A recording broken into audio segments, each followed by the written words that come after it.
نحمدہ و نصلی علی رسول الکریم اما بعد فاعوذ باللہ من الشیطان الرجیم بسم اللہ الرحمن الرحیم۔ آج میں آپ کے سامنے بہت ساری چیزیں، بہت سارے معاملات ڈسکس بھی کرنے ہیں، بیان بھی کرنے ہیں اور آپ کے سامنے رکھنے ہیں۔ سب سے پہلے چیز یہ ہے، بنیادی جو چیز ہم دیکھتے رہتے ہیں معاملات دنیاوی اعتبار سے اگر دیکھا جائے تو آج کل حالات بڑے خراب جا رہے ہیں۔ ہر طرف افراتفری اور کافی سارے مسائل، کافی سارے معاملات ہیں۔ گھروں کے اندر لڑائی جھگڑے، پریشانیاں، ٹینشناں بڑھ رہی ہیں۔ تو ان پریشانیوں کو دور کرنے کے لیے، معاملات بہتر کرنے کے لیے کیا عمل کیا جائے، کیا معاملات کیے جائیں کہ جس سے گھروں کے بھی حالات بہتر ہو سکے اور باہر کے بھی حالات۔ باہر کے حالات کیسے بہتر ہوں گے کہ اپنی جتنی بھی مائیں، بہنیں، بیٹیاں میری سننے والی ہیں، خاص طور پر ان سے گزارش یہ میں کرتا ہوں کہ اپنی اولاد کو ان کی تربیت اچھی کریں، ان کی تربیت اچھی کریں کہ تاکہ وہ کسی کے ساتھ کسی طرح کا معاملہ کوئی بھی ایسا نہ ہو کہ جس سے وہ کوئی مسائل پیدا کرے، معاملات میں خرابی پیدا کریں، ڈسٹرب آپ بھی نہ ہو اور گھر بھی نہ ہو۔ اور جس وقت گھروں کے اندر ماحول خراب ہو تو پھر لازمی بات ہے، اس وقت کیا ہوتا ہے کہ طرح طرح کے مسائل شروع ہو جاتے ہیں، پریشانیاں شروع ہو جاتی ہیں، ٹینشن شروع ہو جاتی ہے، پھر ادھر ادھر بھاگنا شروع ہو جاتا ہے۔ کبھی ایک کے پاس جاتے ہیں، کبھی دوسرے کے پاس جاتے ہیں، کبھی علاج روحانی معالج ڈھونڈنا شروع کر جاتے ہیں، عاملوں کے پیچھے لگنا شروع ہو جاتے ہیں۔ تو پہلے سے سب سے بنیادی جو چیز ہے وہ آپ یہ کریں کہ اپنے اعمال کو بہتر کریں، اپنے اعمال کو درست کریں۔ جس وقت اعمال درست ہو جائیں گے، معاملات بہتر ہو جائیں گے تو پھر آٹومیٹک یہ جو اس طرح کی چیزیں ہیں، شیطانی وسوسے بھی ڈالتی ہیں، مسائل بھی پیدا کرتی ہیں، خود بخود آپ کے گھر سے نکل جائیں گے۔ جس وقت یہ نکل جائیں تو پھر سمجھ لیں کہ آپ کا آدھا گھر، آدھے مسائل خود بخود حل ہوگی۔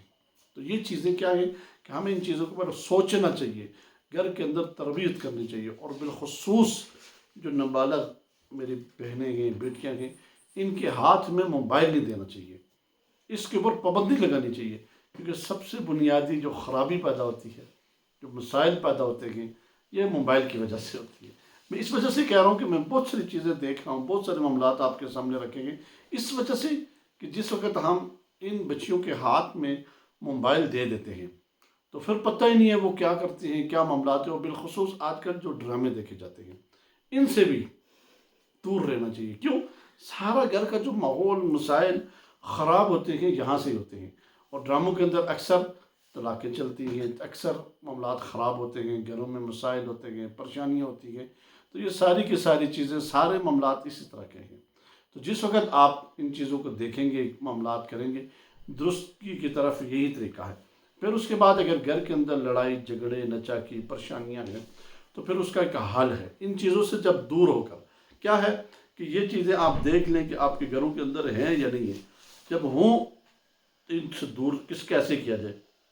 تو جس وقت آپ کا یہ معاملہ پورا ہو جائے، ٹھیک ہے، گھروں کا پورا کنٹرول ہو جائے، گھروں میں ہر گھر کے اندر اپنے بڑوں کا کنٹرول ہونا چاہیے، اس کو دیکھنا چاہیے، والدین ہے، والدہ ہے، اپنے بچوں کے اوپر نظر رکھنی چاہیے۔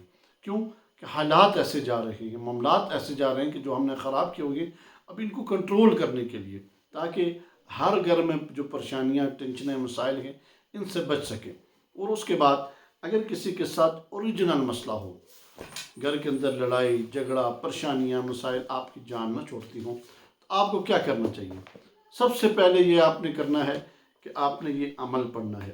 یہ عمل آپ کیسے پڑھیں گے؟ اس عمل پڑھنے کے 2-3 طریقے ہیں۔ آپ ان طریقوں کے ساتھ اگر پڑھیں گے تو مجھے امید ہے کہ آپ کے گھر سے سارے مسائل، معاملات ختم ہو جائیں گے۔ اور اپنے گھر کے اندر ماحول نمازی رکھیں، ہر مرد، ہر عورت نماز کی پابندی ہو، بچہ ہے، بڑا ہے، بوڑھا ہے، ہر کسی کو یہ بتائیں کہ یہ نماز کی پابندی کریں۔ گھروں کے اندر جب نماز پڑھی جاتی ہے تو وہ شیطانی مسائل خود بخود ہی ختم ہو جاتے ہیں۔ ان کے جو مسائل ختم ہونے کے بعد اس گھر کے اندر سکون ہونا شروع ہو جاتا ہے، پریشانیاں ختم ہونا شروع ہو جاتی ہیں۔ پھر اس کے بعد اگر کوئی مسئلہ ہو، پھر 2 رکعت نماز نفل استخارے کی نیت کے ساتھ پڑھیں۔ پڑھنے کے بعد پھر آپ دیکھیں کہ آپ کے ساتھ کوئی معاملہ ہے، پھر چیک کریں کہ میں فلاں کے پاس اگر جا رہی ہوں یا جا رہا ہوں، کیا مجھے جانا چاہیے؟ استخارہ کر کے جائیں۔ اگر کسی کے پاس جاتے ہیں نا تو پھر استخارہ کر کے جب جائیں گے تو پھر اس میں آپ کے معاملات انشاءاللہ تعالیٰ بہتر ہو جائیں گے، مسائل بہتر، اللہ سے مشورہ ہو گیا نا، جس وقت کسی چیز کا اللہ سے مشورہ ہو جائے تو پھر ہر معاملے میں اللہ آسانی فرماتے ہیں، کیونکہ اللہ سے مشورہ کر کے آدمی جس وقت جاتا ہے تو اس میں خیر ہوتی ہے۔ تو پھر اس کے بعد پھر آپ کیا کریں کہ سورہ فلق، سورہ الناس اور بسم اللہ الرحمن الرحیم 313 مرتبہ، اور منزل ایک دفعہ پانی کے وہ دم کر کے پیے۔ بہترین جادو، جنات، تعویذات، بندش کا توڑ جو میں نے آپ کے سامنے رکھا ہے، بہترین ہے یہ، کہ اس کے اوپر آپ ریگولر توجہ کے ساتھ، دھیان کے ساتھ یہ عمل کریں، آپ کے گھر سے ہر چیز صاف ہو جائے گی۔ پہلی جو تمہید میں نے بعدی نماز کی، اس کے اوپر تو آپ جو مرضی ہو جائے اس کو کسی صورت میں نہ چھوڑیں۔ اس کے بعد پھر یہ عمل میں نے آپ کے سامنے رکھنا ہے، یا سبوح، ٹھیک ہے، یا قدوس، یا غفور، یا ودود۔ یہ آپ نے گھر کے اندر لڑائی جھگڑے، پریشانیاں، ٹینشنیں، مسائل جب جان نہ چھوڑتے ہوں، اس کے لیے پھر یہ عمل پڑھا جاتا ہے، تاکہ ہر بندے سے معاملات دور نہ ہو، نزدیک ہو جائیں، ختم ہو جائیں، مسائل ختم ہو کے گھر کے اندر محبت پیار کے ساتھ سارے رہیں۔ یہ عمل آپ نے جو پڑھنا ہے، اس عمل پڑھنے کا جو بہترین طریقہ ہے وہ کیا ہے؟ اس پڑھنے کا جو طریقہ ہے، آپ نے اول اور آخر 11 مرتبہ درود شریف پڑھنا ہے۔ درود شریف پڑھنے کے بعد یا سبوح، یا قدوس، یا غفور، یا ودود۔ یا سبوح کہہ گیا ہوں، یا سبوح، ٹھیک ہے، یا قدوس، یا غفور، یا ودود، یہ آپ نے پڑھنا ہے۔ یہ اس کو پڑھنے کی ترتیب کیا ہے؟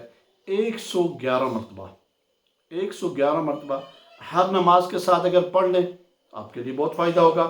اگر خدا نخواستہ ہر نماز کے بعد نہیں پڑھ سکتے، ہر نماز کے بعد نہیں پڑھ سکتے، تو آپ کس ٹائم پڑھیں اس کو آپ نے پڑھنا جو ہے عشاء کی نماز کے بعد، گھر کے اندر بیٹھ کر، گھر میں بیٹھنے کے بعد پھر آپ نے یہ عمل کرنا ہے۔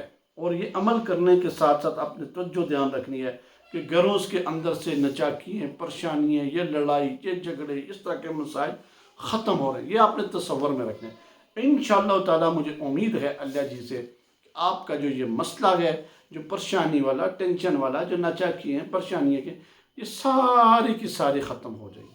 تو یہ کیا ہے؟ یہ آپ نے اس ترتیب کے ساتھ اس کو پڑھنا ہے۔ عشاء کی نماز کے بعد 111 مرتبہ، ہر نماز کے ساتھ اگر 11 مرتبہ پڑھیں تو پھر بھی صحیح ہے اس میں۔ اور عشاء کے بعد گھر میں اکیلے بیٹھ کر، اکیلے کمرے میں، اس چیز کو، یہ دو نام ہیں، یا سبوح، یا قدوس، یا غفور، یا ودود، بہترین طریقہ ہے اس کا پڑھنے کا جو میں نے آپ کو بتایا۔ انشاءاللہ تعالیٰ آپ اس کو پڑھیں گے تو پھر آپ کا مسئلہ بالکل ہی حل ہو جائے گا۔